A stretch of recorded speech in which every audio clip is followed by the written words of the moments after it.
Many medicinal plants have been tried and tested throughout time, but few have withstood the modern scientific scrutiny, like the sacred neem of India, where it is recognized as an important medicinal plant, especially in the Ayurvedic medicinal tradition. In its native regions, neem, Azadirachta indica, of the mahogany family, is known as the village pharmacy because every part of the neem contains a remedy for the human body system, for the animal kingdom, for the plants, and for the earth. Referred to as the village pharmacy and the embodiment of traditional pharmacopoeia, neem is known by many other names, like the Indian lilac, the neem, the paraíso, the margosa, the sacred margosa, neem tree, and arista. Arista is a Sanskrit word that means perfect and complete and imperishable. From ancient to modern times, every part of this fascinating tree, the leaves, the flowers, the fruit, seeds, bark, and root, have been used as panacea by humans to heal more than 300 different maladies and diseases all around the world. Used in treatment of chronic and autoimmune diseases. Neem's actions include strengthening the immune system, cleaning the blood, removing toxins from the liver, eliminating uric acid, eliminating parasites, lowering blood sugar, calming irritable bowel syndromes, a pain reliever, alleviates swelling, and as an antihistamine in allergies. And science has yet to identify a botanical meeting the definition of a true panacea other than this tree. Research has found the neem tree to have the following properties.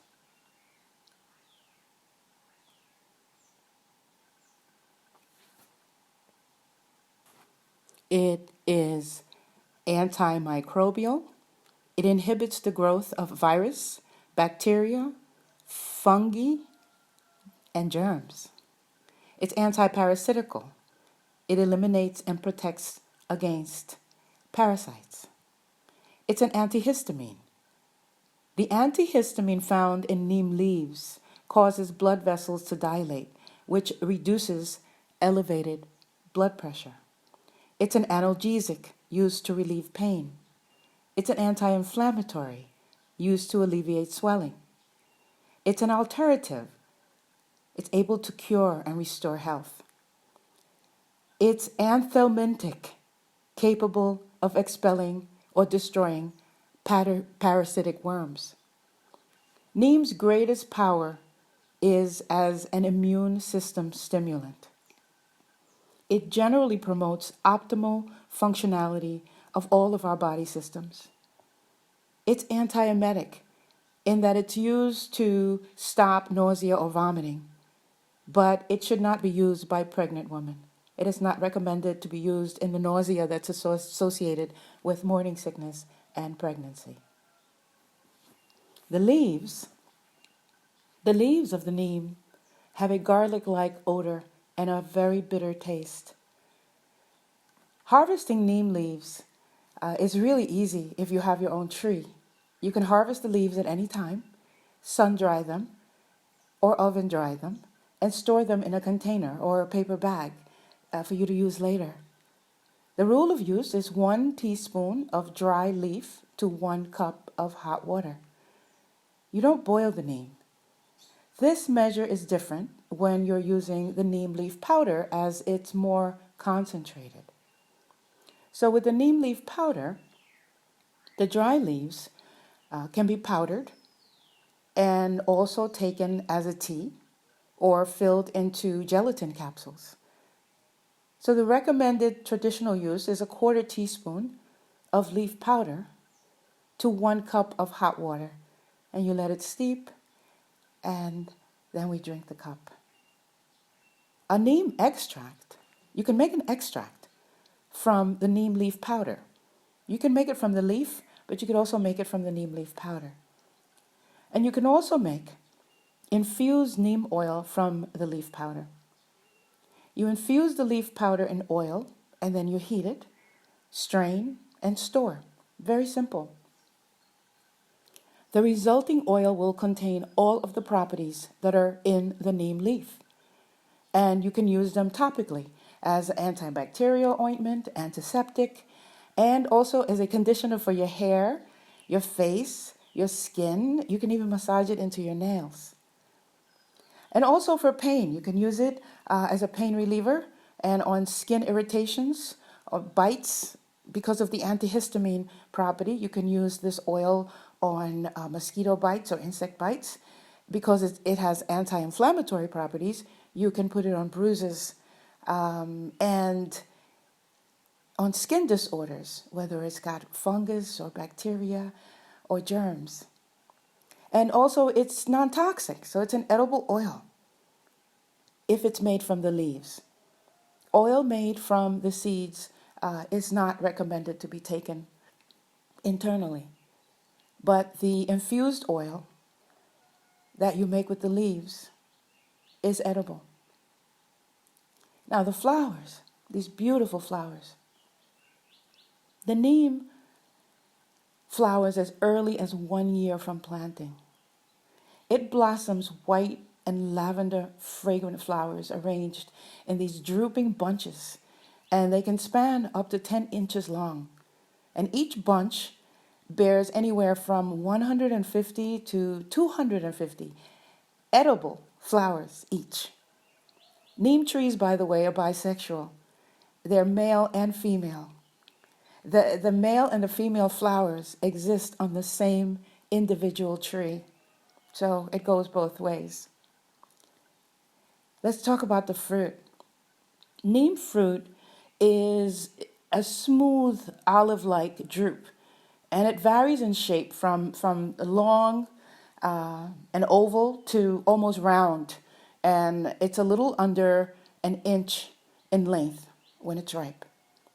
The skin of the fruit, which we call the exocarp, is thin, and the bittersweet pulp, which is the mesocarp, is yellowish, white, thick, and fibrous. The seeds of the neem seeds, which are inside the fruit, the white, hard inner shell, the endocarp of the fruit, encloses 1, sometimes 2, brown seed kernels. Now, the insecticidal substances, there are insecticidal substances present in various parts of the tree, and the highest concentrations are contained in the seeds. This is where the insecticidal properties of the neem are mostly concentrated. The seeds contain an insecticidal substance called Azadirachtin, which has a growth-disrupting effect on many insect larvae. The insects which eat this substance are unable to develop to the next larva stage, and they die off. They stop reproducing. And neem oil can be cold-pressed from the seeds of the fruit, but it can also be made from the leaves. Remember, you could still make it. It'll still have the same properties, but they won't be as concentrated. Now, the neem oils themselves, the neem oil is antifungal, antiseptic, antibiotic, antiviral, and antiparasitic. This is whether you make it from the seed or the leaf. They're all in the neem. It's just that it's mostly concentrated in the seed. It is effective against external parasites, ringworms, really good on ringworms. I use it a lot. It's on the effective on herpes sores, herpes chancres, and head lice. You can massage it into the scalp and to get a die-off of head lice, and you can also mix it in with your shampoo. You can also make soap with this neem oil. And you can use it as an ointment to treat dandruff and other itchy scalp conditions. And it has the same effect if you use it in the shampoo. But it's a good idea to do both. You apply to the affected area to relieve swelling and itching from insect bites. Very powerful stuff. Now the bark. I want to say a little about the bark.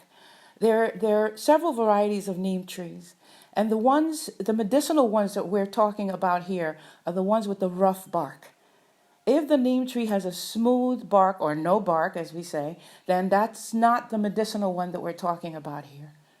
The neem tree that we use traditionally, that we attribute all of these properties to, is the neem tree that has the very rough, rugged, like old man, wrinkled up looking bark. Okay? So the bark and the roots, you can powder them. And you can use them as flea powder to control fleas and ticks in pets and livestock. And again, it's non-toxic. And you can mix the powder with soap powder or even liquid soap and put it in your shampoo. Now, propagation. Now you want to know, how can I have this wonderful tree?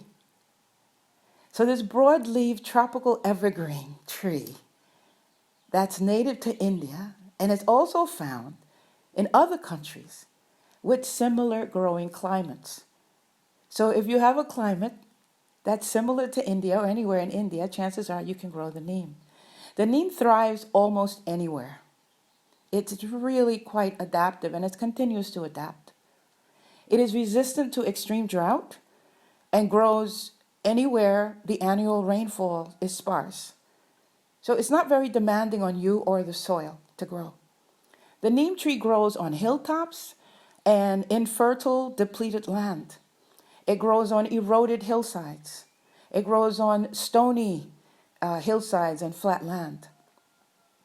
The neem tree can be used to border roads or fields or your farm, or you can use it as fencing around your property, or you can mix it in cultivation with fruit trees because it's so nutritious for the land. Now, it's a fast-growing tree, and it makes very few demands on the soil fertility. And it can grow anywhere from 50 feet to 131 feet. Now, remember, the neem is a member of the mahogany family. So the wood of the neem tree is very much in demand. It's very valuable and just as durable and as powerful. The trunk and branches, they're being both strong and rather resistant to termites, are ideal for building. Neem trees are great for providing shade and fragrance and beauty all around the earth. Well, I hope you've enjoyed our little tidbit on the neem and all of the wonderful things that this member of the plant kingdom brings to this plane to help us humans to heal. And I hope that you've been encouraged to either try the plant, grow the plant, or get further into finding out what it's about. Study it some more, research it, get to know it. It's a wonderful plant, and it's only one of many who are here sharing life on this planet to help us heal. This is Arzu Mountain Spirit wishing you well.